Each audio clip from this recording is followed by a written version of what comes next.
A paz do Senhor aos irmãos, adoradores de Cristo, guerreiros e guerreiras de oração. Estou aqui para trazer o resumo do livro Guerreiras de Oração. Esse livro, irmãos, é para quem quer aprender sobre oração, é para quem gosta de orar. E é para aquele que tem a necessidade de orar. Porque tem gente que não gosta, mas tem a necessidade.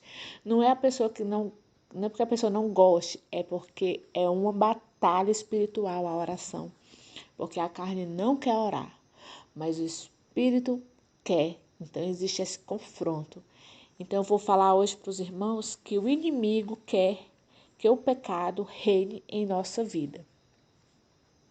Quando Jesus estava prestes a ser preso e condenado à morte, disse a seus discípulos: Já não lhes falarei muito, pois o príncipe deste mundo está vindo. Ele não tem direito nenhum sobre mim.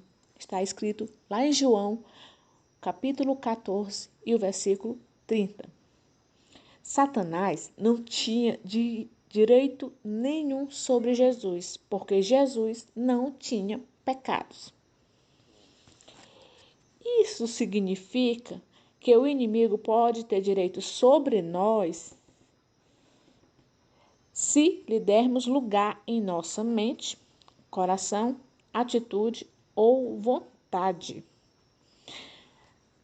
Observe, irmãos, que o inimigo ele não tinha direito nenhum sobre Jesus, porque Jesus não tinha pecados, né?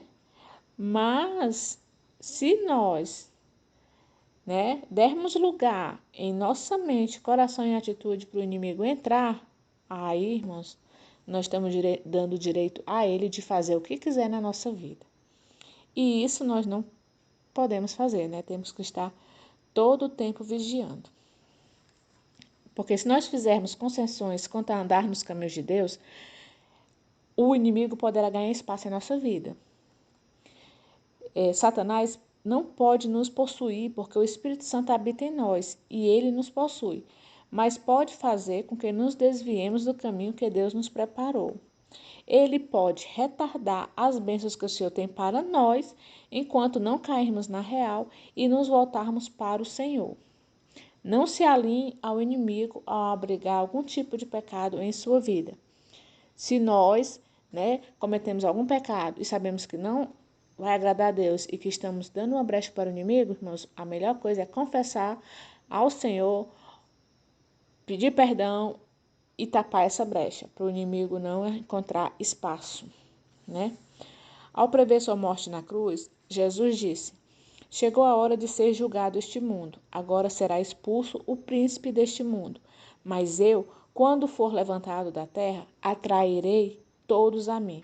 Está escrito lá em João, no capítulo 12, versículo 31 a 32. A morte de Jesus na cruz derrotou o inimigo. E ele não pode nos impedir de exaltar Jesus em nosso coração. Em outro exemplo de engano do inimigo, o apóstolo Pedro confronta um homem chamado Ananias. Vocês conhecem essa história, né? Que ele reteve a parte do dinheiro da venda de uma propriedade, juntamente com a sua esposa, a Safira, cuja totalidade ele havia prometido dar ao Senhor. Então Pedro perguntou a ele, está lá em Atos, no capítulo 5, versículo 3 a 4.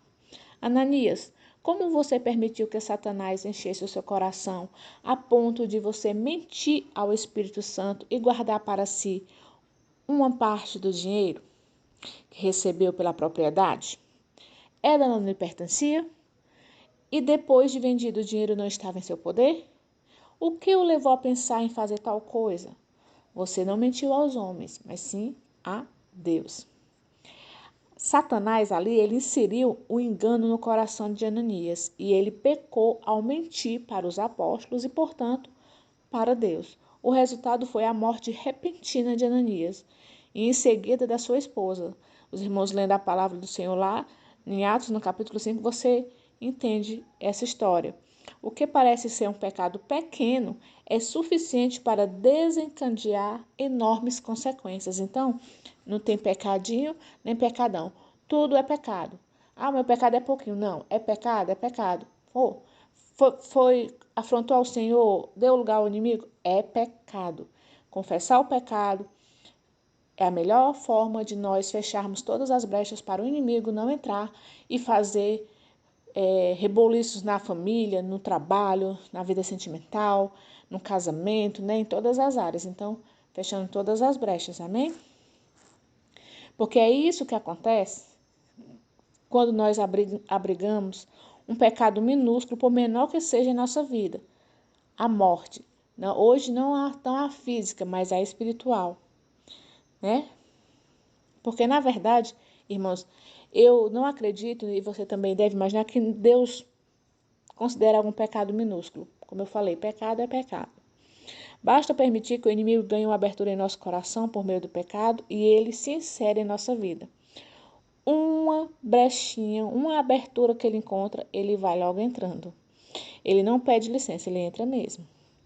Embora não possa furar a barreira protetora do sangue de Cristo, ele pode obter acesso ao coração, que é a mente, se deixarmos entrar um pecado, ainda que acreditemos ser um pecado minúsculo, sem confissão e arrependimento diante de Deus.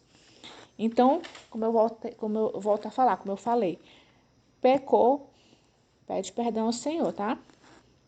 Nosso desejo é poder dizer como Jesus: o príncipe deste mundo não tem direito nenhum sobre mim, né? O inimigo pode ter acesso à sua vida somente se você permitir a entrada dele. Se você não permitir, irmãos, ele não entra. Amém? Paulo nos instruiu: não deem lugar ao diabo. Está lá em Efésios capítulo 4, versículo 27. Damos lugar ao diabo ao desobedecer a Deus de alguma maneira, idolatrando algo que o inimigo coloca diante de nós, não fugindo da tentação no primeiro momento em que ela se apresenta a nós, né? Uma cultura que tenta suprir Deus ocultando informações sobre ele está fadada à destruição. À medida que o conhecimento de Deus diminui, o mal aumenta. Então nós temos que buscar conhecer mais e mais ao Senhor. Nós não vamos conhecer Ele completamente, irmãos, porque Deus é imensurável, é muito grande. Ele é tremendo, mas o pouco que a gente vai conhecendo, a gente vai diminuindo o mal, né? E se a gente não buscar o conhecimento de Deus, o mal aumenta. Então, é melhor buscar conhecer ao Senhor. Jesus se entregou a si mesmo por nossos pecados, a fim de nos resgatar desta presente era perversa, segundo a vontade de nosso Deus e Pai. Está lá em Gálatas capítulo 1, versículo 4. Esta presente era perversa está dominada pelo inimigo de Deus, mas Jesus resgatou de todo o poder do inimigo aqueles que nele creem. Quando recebemos Jesus em nosso coração, ficamos livres do domínio do inimigo e desta presente era perversa. Isso significa que estamos libertas de tudo o que nos separa de Deus e nos impede de prosseguir no caminho que Ele nos preparou. Amém? Fiquem todos na paz.